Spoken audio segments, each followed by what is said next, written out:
For us to remain human, we need to um, refuse obstinately to delegate to machines that which uh, belongs to the domain of our ethical responsibility.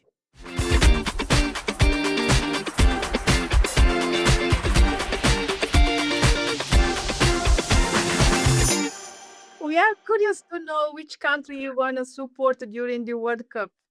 Oh, of course, I will support Cape Verde. And you are not upset with Cape Verde, no? No, of course, I will support Cape Verde and all African teams. I like the attitude. Hello, everyone. Welcome to The Future is Human, a podcast in partnership with the Human Leaders International Congress, dedicated to authentic conversations about leadership, impact, and journey. I am Stescki, and with me today is my co-host, Graça Sanches. Hi, everyone. Graça, you left Cape Verde to study in Portugal. Then you built a life and roots at home for over 15 years before migrating once more to Switzerland. I was born in Brazil, born and raised. I came to the United States when I was an adult, and I have been here for over 20 years.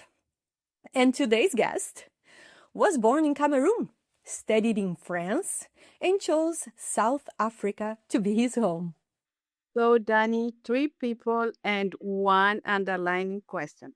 Where do you belong when you have lived in more than one country? Yes, Graça, today's guest has spent his career using philosophy and history to ask exactly that. And the hardest questions about power, democracy, and what Africa's future could look like. Questions that have no easy answer, but we need to ask out loud. Dr. Achille Mbembe is research professor at the University of the Witwatersrand and Director General of the Foundation for Democracy Innovation in Johannesburg. Professor Mbembe, welcome. Thank you so much, Graça, and thank you, Daniela. Professor, I would like to start, with your memory here. It's not a test. If someone had met you when you were 17 years old in Cameroon, what would they never have imagined about the life you're living today? When I was 17 years old in Cameroon, I was very attached to my studies.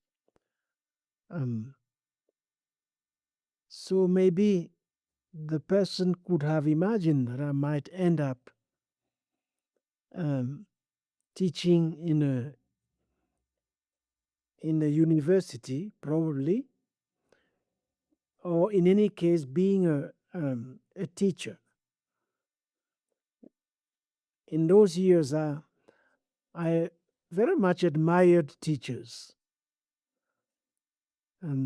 They were somewhat like doctors, maybe a little bit like priests too, in the sense that teaching was, I saw it as a vocation, as a service, a ministry, if you want to use religious language. So I guess I looked like a teacher then, and I'm happy it ended up like that. So, it's curious because when I was young, my dreams was to be a teacher also. So, Professor, you left Cameroon to pursue your graduate study and doctorate in at two of the most important and prestigious university in Paris. What was the motivation, and what did Europe teach you, and what never Europe understand about Africa? That's a very difficult question. The motivation for going to France was pretty simple. I wanted to do my research on a topic I couldn't research in my own country. I wanted to do a study of the nationalist movement which led anti-colonial struggle in Cameroon in the late 50s. Cameroon was the only country colonized by France in sub-Saharan Africa, where in order to obtain independence, there was a need for an armed rebellion, which was crushed, of course, militarily by the French authorities who ended up granting independence not to those who had advocated for it, but to those political forces in Cameroon, which in fact had been all along against the principle of independence and national sovereignty. So when these political forces took over, they tried to erase the nationalist memory and to do as if the anti-colonial struggle was nothing, it was meaningless, it was the work basically of bandits. So it was forbidden when I was growing up in Cameroon to say anything about that history or to remember those who gave their life for freedom. So I wanted to do a research on that movement, and in those years it was not possible to do it in Cameroon, so I left. That's how I ended up in France. Did you even feel divide between these two words? And after all those years in Europe, what you brought you to go to Johannesburg? Oh, it didn't happen immediately. I, I arrived in France. I studied there. I studied history, but I also studied politics. And then I found a job in the USA. The first job I ever got was at Columbia University in New York. So instead of going back, I couldn't go back to Cameroon because, in fact, for more than 10 years, I was banned from going back to Cameroon. So I ended up in New York, where I taught for 3 years, and then I got another job at the University of Pennsylvania in Philadelphia. So I ended up spending 7 years in the US. And during those 7 years, I didn't really go back to Cameroon. I couldn't. But I always wanted to go back to Africa. Um, so I applied for a job in Senegal in 1996, I think. And I spent 4 years in Dakar in Senegal, leading a research organization called the Council for the Development of Social Science Research in Africa. And after 4 years, I got a bit tired of it and I left. That's when I went to South Africa, where I have been for the last 25 years. I have spent most of my life, in fact, in South Africa. That's interesting. One things we have in common also, I also do my degree in history in Portugal. And I remember when I finished my degree, the only things I had in my hand at that time is going back to Cabo Verde. And at that time I never imagined me living outside of Cape Verde. And now I'm in Switzerland. So I completely understand you. My question now is, for a generation now living with unemployment, inequality, and uncertainty, what does democracy offer beyond the right to vote? Especially because, in Cape Verde, we recently had election. Not easy a question. Let me say this. For, let's say, over 100 years, by which I mean from the colonial period throughout the first years of independence, of decolonization, which in other parts of Africa happened in 1960. I mean, Cape Verde and Guinea-Bissau, it was a bit later, but for the rest of the continent, most countries achieved their independence in the 60s. So from the colonial period, mid 19th century, throughout the post-colonial period, which is something like 65 years, most African countries have lived under one form or another of authoritarian rule, of tyranny. With a few exceptions, in fact, such as Cabo Verde and a few others, where indeed there have been some democratic procedural opening.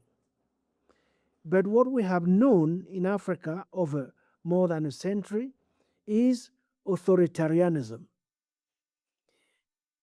And decolonization has not led to anything else except more authoritarianism. The result, we know what it has been: no economic development, no capacity to respond to our people's basic needs, to uplift them out of poverty, and furthermore, no freedom, no free elections, no consent in terms of who will rule us and how, no redevability from our governments and our leaders. That has been our experience. And for me, I think that the failure to respond to that demand for a better life, that demand for freedom, and that demand for dignity is our signature. And it has failed to a large extent, so except for the minority who are, as we all know, at the top of our society. So, what should be put on trial today is not necessarily democracy, it is authoritarian rule. That's what we should put on trial, because that is what has not delivered. But we also know that the short experiments in multipartism, which we have seen especially since the 1990s, those experiments also haven't produced what was expected. But my argument would be that what we have witnessed since the 90s onwards is not really substantive democracy. It is formal democracy, which is limited to a large extent to elections. And we know that most elections in Africa are constantly contested. Wherever there are elections, the follow up is further conflicts, people fighting, losing property, opponents being put in jail or having to flee. So we haven't really experimented with substantive democracy. And if we want to go further as a continent, the time has come to turn our back to those solutions which have failed, mainly authoritarianism and formal democracy or multipartism. The time has come to experiment with substantive modes of democracy, which will help us to answer the double question of freedom and of material well-being. Professor, youth doesn't seem very interested in voting. If we look at a Cape Verde, right, majority of the people did not go to vote in the last election. How can this change if we cannot get youth interested in politics? I think to get young people interested in politics, they need to be trained. They need to be educated to politics, especially democratic politics. So, for instance, in the foundation I run, we do a lot of such training, because such training is not done in schools. It's not done in the family, or seldom is it. It's not done in the churches. It has to be done somewhere. We have to offer them spaces of education, of training in the acquisition of democratic competences and capabilities. I mentioned the youth, but this applies in fact to all citizens, because it's not something we gain spontaneously. It has to be learned. It is the result of collective intelligence. So that mobilization in teaching our people how one becomes a capable citizen is a work of the highest importance. But we also have to educate, train our young people to get involved in politics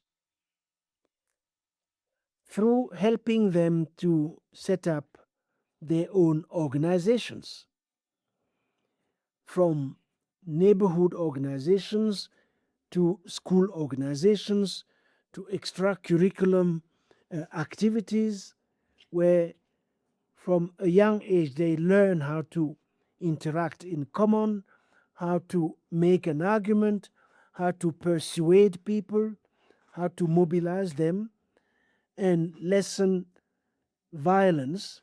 All of this is not spontaneous. It has to be nourished and cultivated, and has to be part of the general program of training our human capital. These are the only ways, I think, methodologically, we can bring our youth to participate and to believe in institutions and in the fact that they can make change if they choose to do so. So, Professor, in Johannesburg, do you see youth more engaged? You see everything. It's more or less like elsewhere in the continent. What do you notice about Cabo Verde? The fact that not many of them do vote, that is true here too. The level of youth involvement in electoral politics in a number of countries, those levels have gone down. But there are also other countries where they have gone up. For instance, in Senegal, during the last elections, they clearly went up. Same thing in Cameroon or in other places such as Kenya, etc. So we have many different contexts. You wrote about necropolitics, the idea that power decides who lives and who dies. What does that concept mean for young Africans navigating their world today? A concept, let's say it's a very complicated concept. But let me just say that, look, I mean, the fact of death, of dying, death is a big reality in our lives in Africa. Of course, people die at many different ages. I was saying a moment ago that ours is a young continent. It means that in relation to the overall population, the number of those who die young is pretty important. So dying young, for all kinds of reasons, not all of them related to health issues, it's a fact. They die, for instance, in thousands, hundreds of thousands, in places such as Sudan, which has basically collapsed, imploded, in the Sahel region, where terrorist organizations are creating havoc everywhere, displacing people, dislocating many, and sowing instability and insecurity at a very high scale. In the country where I live right now, in South Africa, a lot of young people die of accidents, road accidents. I don't have the figures in mind, but the number of people who die here, either as a result of road accidents or as victims of crime, it is extraordinary. It's as if one was in a war zone.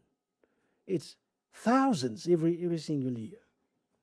So death is a massive fact of our lives.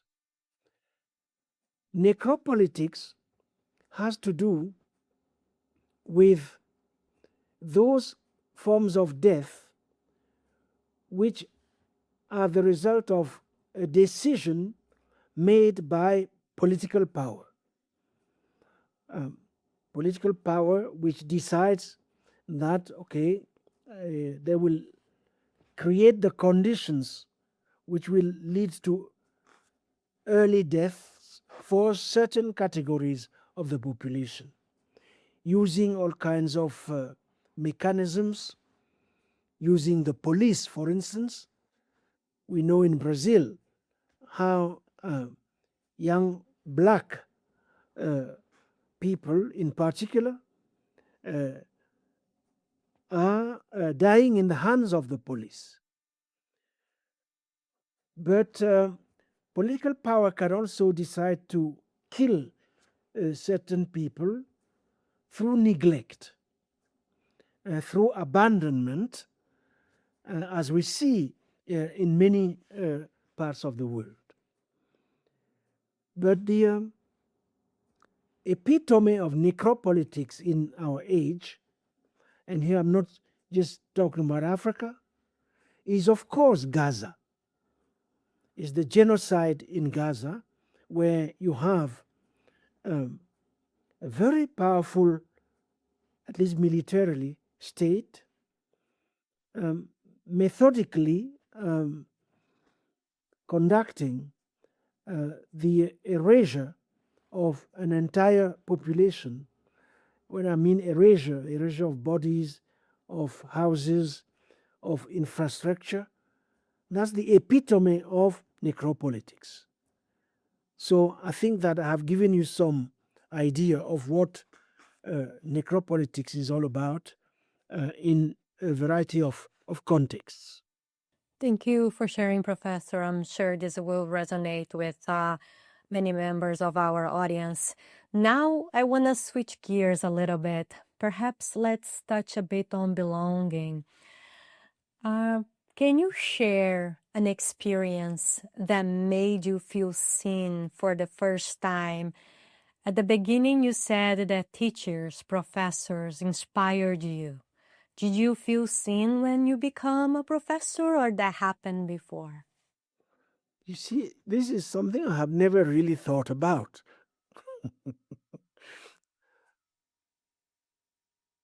Even as I'm trying to answer the question, I don't really have a clear-cut answer, because you see, I was educated in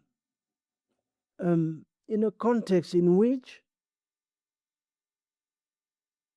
one was advised to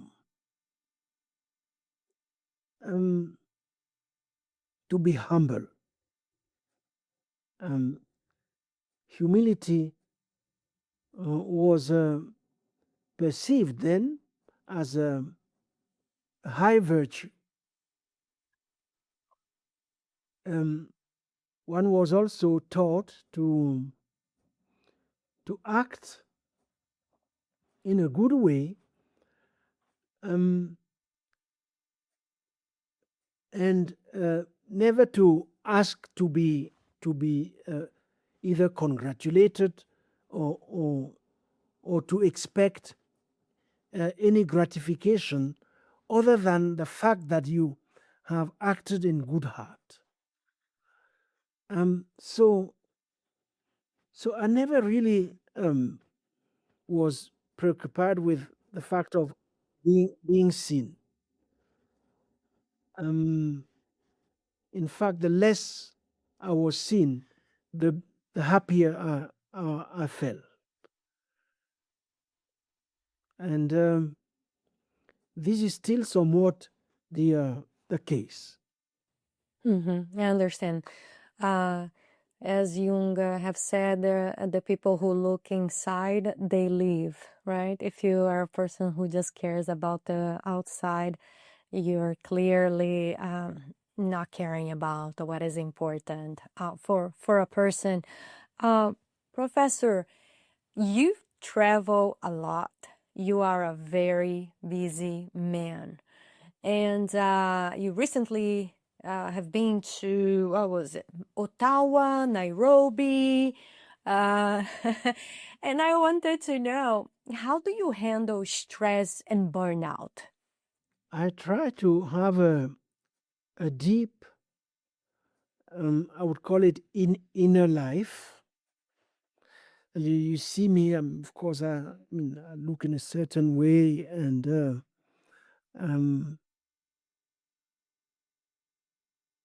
but a lot is happening inside.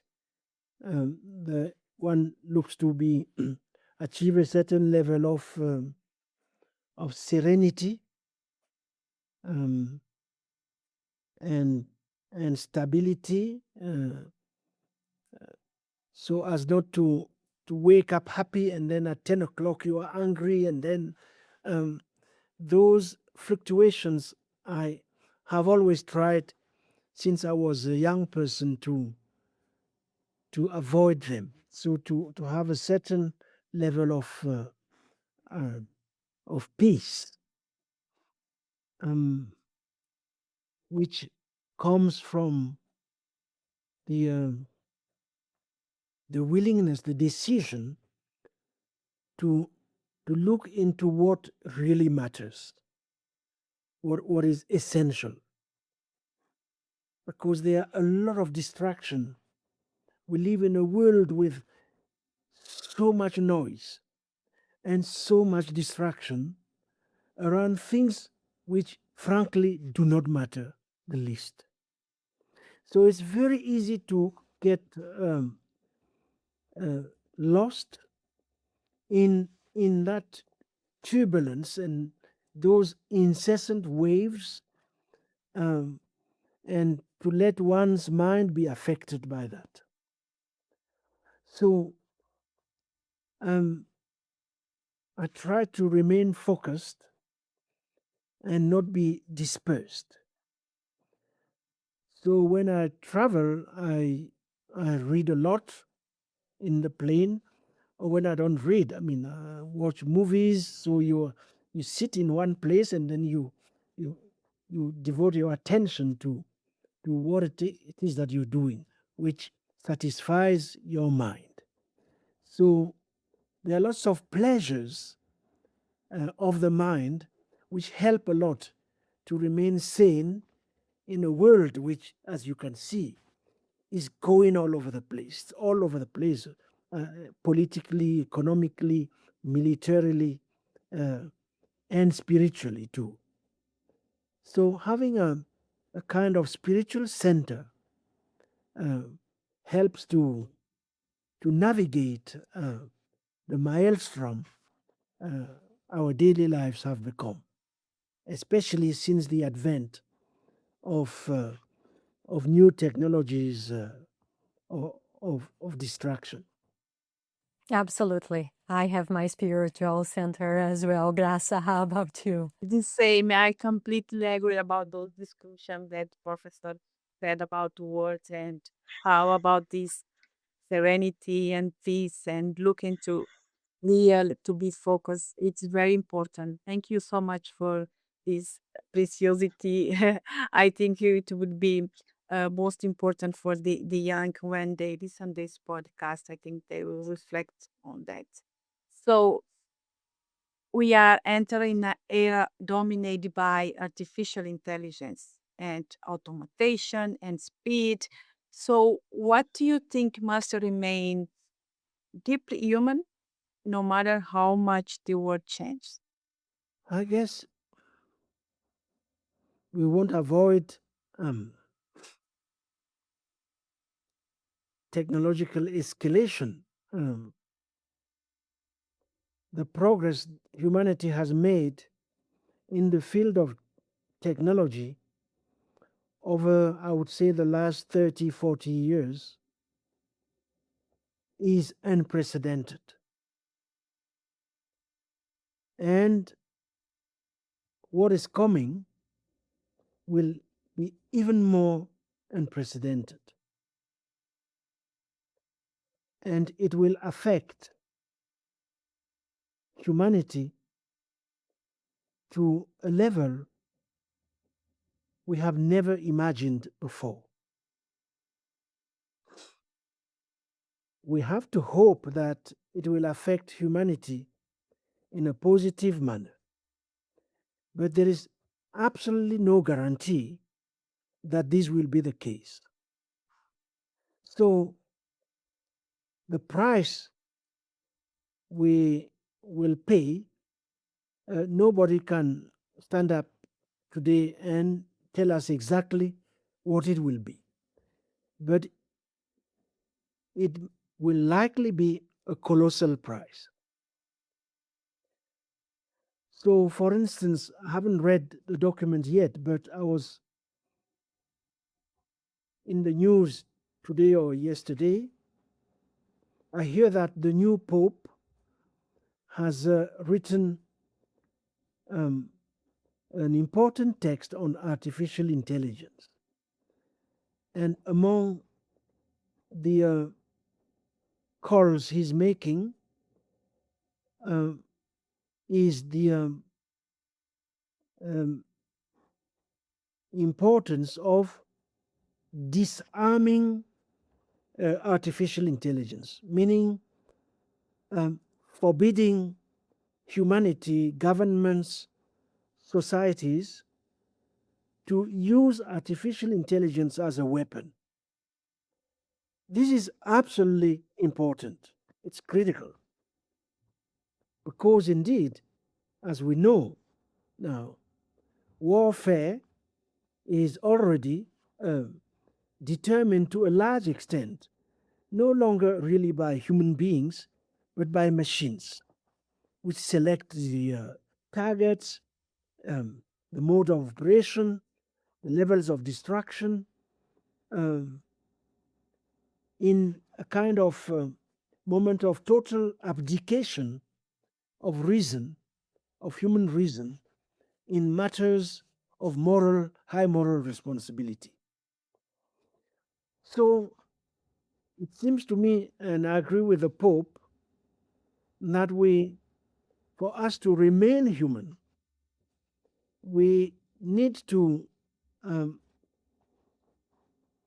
refuse obstinately to delegate to machines that which belongs to the domain of our ethical responsibility.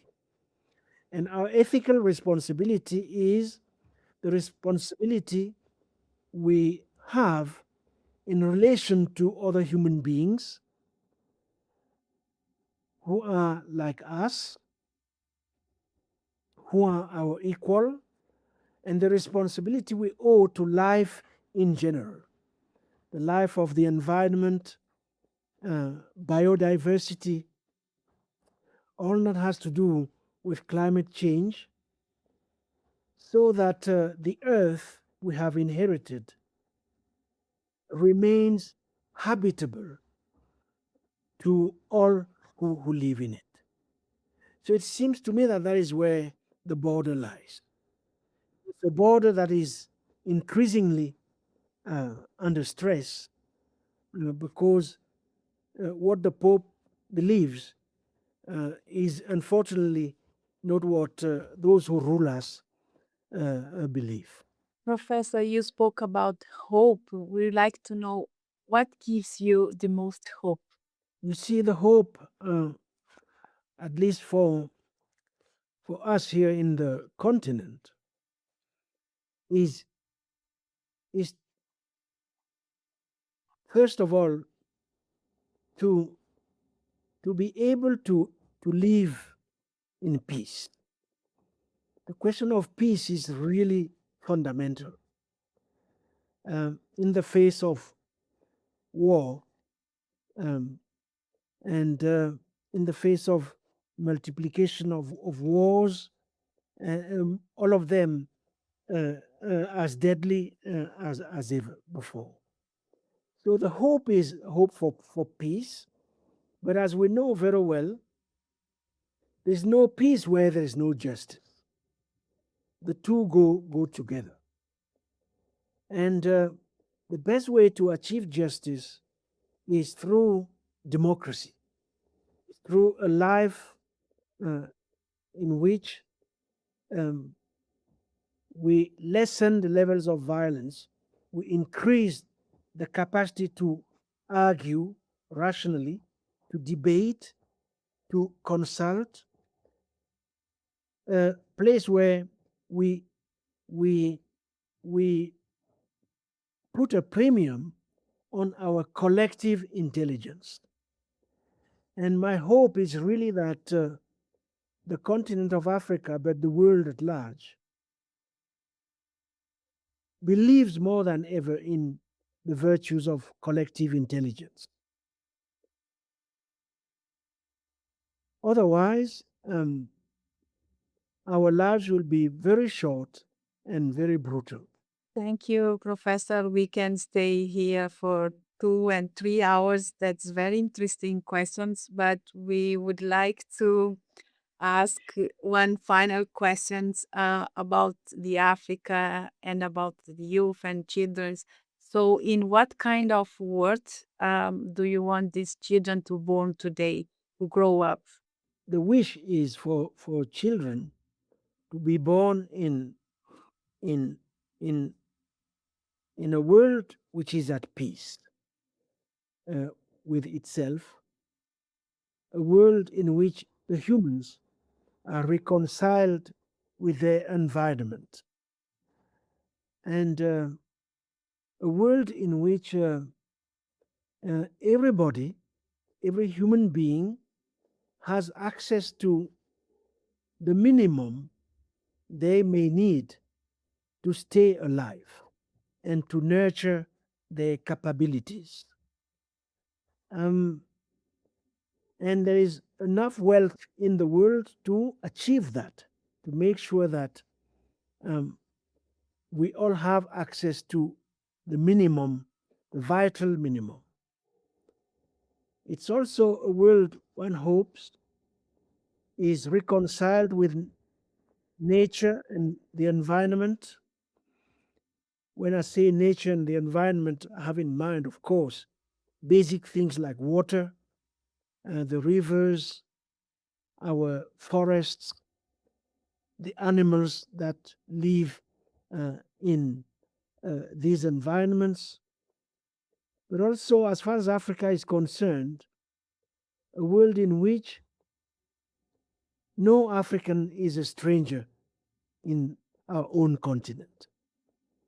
I say this in relation to what is actually happening as we speak in South Africa, where over the last few months we have seen a terrible surge in anti-African sentiments, with poor black South African citizens at the throats of poor black African migrants. It's all a deep shame. We feel a deep shame when we witness such a spectacle of self-hate. And so I wouldn't want any child to be born in a context such as that. If you enjoyed this conversation, follow the podcast and leave a review.